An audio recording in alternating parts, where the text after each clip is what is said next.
Hey, what's up guys? This is Anthony from Anthony's Customs, and for this review, we are looking at the Digivolving Spirits number 2 Gabumon slash METALGARURUMON Diecast Evolution figure, which is basically a transforming Digimon. And so you remember not too long ago we did Agumon and Wargreymon, and it was surprisingly good. I thought they did a really nice job engineering it, and they aren't as good so much in their non-digivolved form, and this is a pretty good example of that, but it's also pretty solid. So let's go ahead and get it off the stand and take a closer look. In his lower form, he stands roughly, let's say 13.5 centimeters, and that's kind of how he's posed, which I think is how most people will pose him, and that's going to make him just about 5 inches, a little bit more than that. And of course, like I just mentioned, these baser forms are definitely not the draw of the figure. They're good enough, and they're still really accurate, but you're going to end up with a lot more kibble on this form than you will on the Digivolved form. So this is really not appealing to somebody who just wants an action figure of either part. You really want to have something that transforms, and I totally understand that. I just had this conversation about some Transformers where, you know, some people say it has to transform and some people say they don't care. So this is going to definitely appeal to the people who want it to transform. You're going to have some sacrifice and some extra kibble here and there if you want to take something from this to a totally different looking thing. And I think these accomplish that task pretty well. They do have some nice die cast here and there, and really clean paint jobs for the most part. You can see all the stripes, really well done. The chest piece looks good. The face in particular, very clean.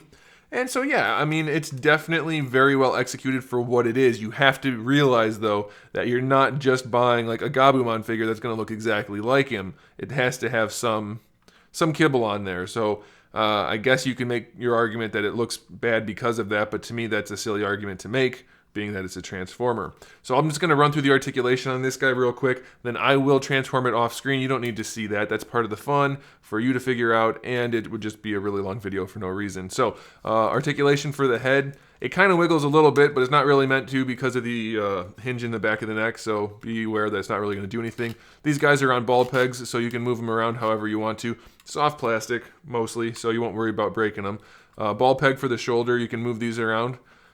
The shoulders are fine, the wrists have a hinge in here, and then the hands themselves have another ball peg, but you're not going to really be able to like rotate the forearm or anything, so I guess you can do that, kind of, but pretty limited posability there for the arm. For the leg, you kind of have a ball peg down here. Not a ton of range, but a little bit side to side, forward and back. And then for this part, you have another hinge right here, and then another hinge and ball peg combination right here. Again, even though it's there, you're not really getting a ton of range out of this. I can imagine some people are going to want these and keep them in these lower forms. But that it's kind of like the car modes for actual Transformers.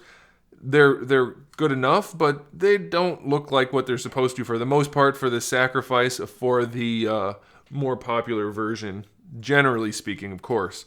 So yeah, it's definitely solid. It's not particularly accurate, but it's pretty darn good for a Transformer. So I'm just going to leave it at that. Let me get him transformed, and then we'll go ahead and talk about the other mode.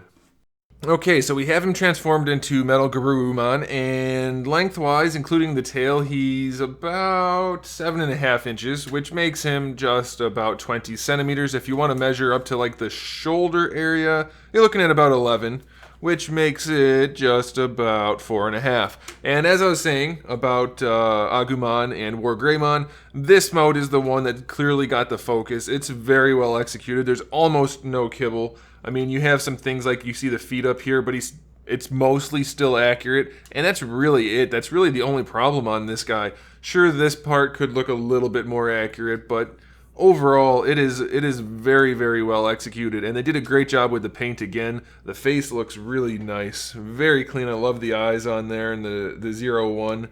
Very well done. The mouth does hinge open, and you do have the various colors that you need in there, so that's good.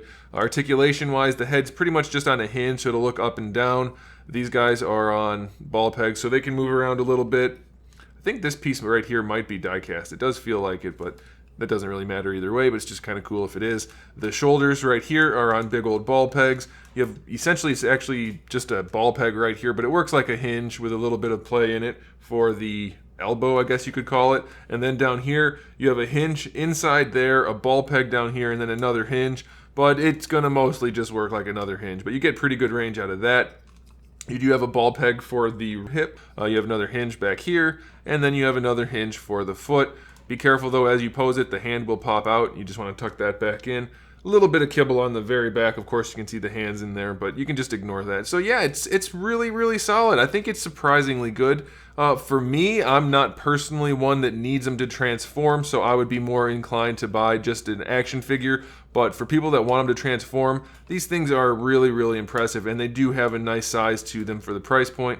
I think they're really, really well done. Not my personal choice, but objectively, I have very few complaints. I think as far as turning what they have to start with into what they end up at, I think they just really, really executed very effectively. So I definitely recommend it. If you're into this sort of thing, don't even hesitate. They're very well done. So there it is. Oh, you know what? There's rotation in there too. I forgot. I totally forgot. There you go. You can rotate the head as well. So that's pretty good.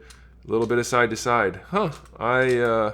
Well, here's the thing. I haven't been sleeping very much again, so I apologize on the delay there. But it does have the articulation, so the head can move around pretty nicely. So, okay, I recommend it. That's the verdict. Thanks for watching, guys. Make sure you subscribe to the channel. I have new videos up every single day. We talk about action figures, movies, TV shows, video games, all kinds of fun stuff. So make sure you come back for that. Give the video a thumbs up if you like it. And in the meantime, keep collecting.